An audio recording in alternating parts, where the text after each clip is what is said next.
Хөрөнгөний концыг үсэхдээ хоёр тюбэнд зэрэгцээ байдлаар үзнэ. За эхлээд хоосон савныхаа жинлээд тэмдэглэж авна.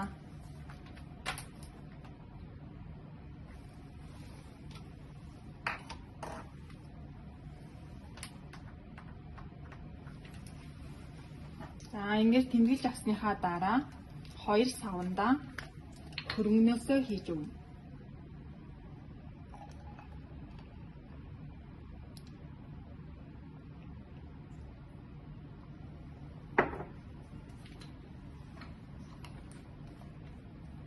Хөрөнгнөөсөө тюбэндээ хийхдээ хэмжээг нь найл болох тэнцүү хэмжээгээр хийж өгнө.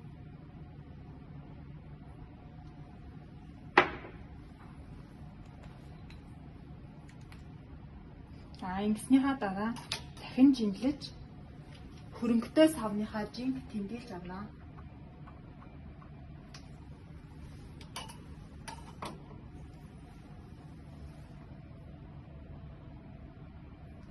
Тэмдэглэж авсан хоёр хөрөнгөө центрифугэндээ хийгээд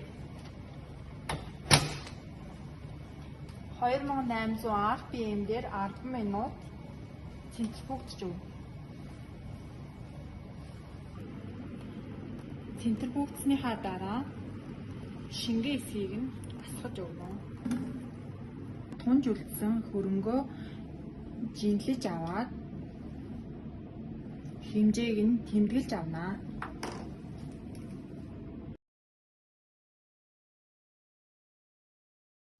Хөрөнгөний нийт эс болон үхсэн эсийн тоог тодорхойлох.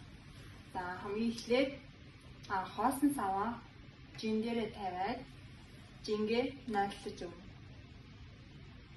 Дараа нь хөрөнгнөөсөө хуванцар пипетгээр аваад жинлэж авахдаа 0.25-аас ихгүй хэмжээгээр хөрөнгнөөсөө авна.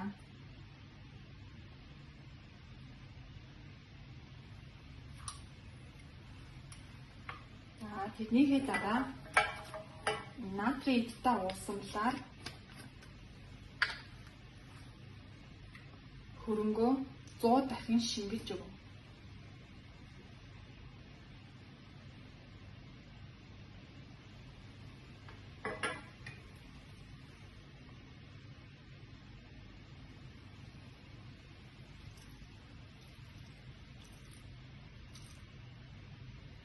За 100 дахин шингэлж өгсөн хөрөнгөө таглаад хуруу шилсэгсэгчин дээрээ 8-аас 10 секунд сэгсэрч өгнө.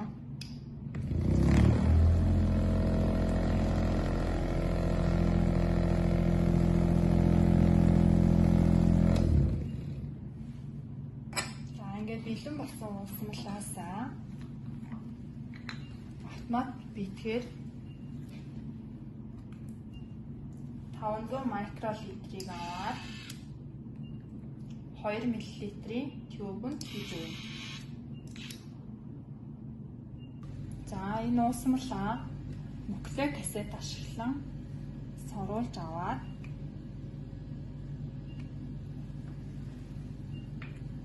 столох багажиндаа хийж ран товчлуур дарна.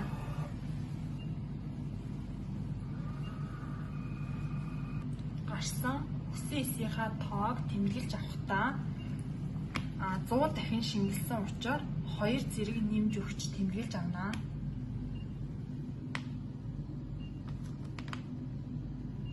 За хөрөнгөнийхөө нийт эсийн тоог олохдоо натрий эдтэйгээр 100 дахин шингэлсэн хөрөнгнөөсөө автомат пипетгээрээ 50 микролитрийг соруулж аваад 2 мл-ийнхаа тюбэнд хийгээд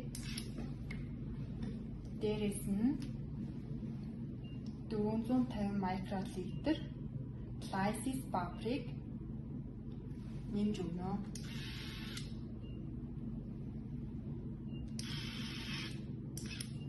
За энэ уусмалаа хуруу шилсэгсэгчин дээрээ сэгсэрч өгнө. За бэлэн болсон уусмалаа нуклеик кассетээрээ соруулж аваад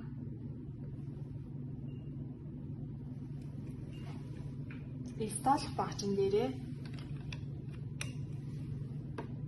уншуулж өгнө үү?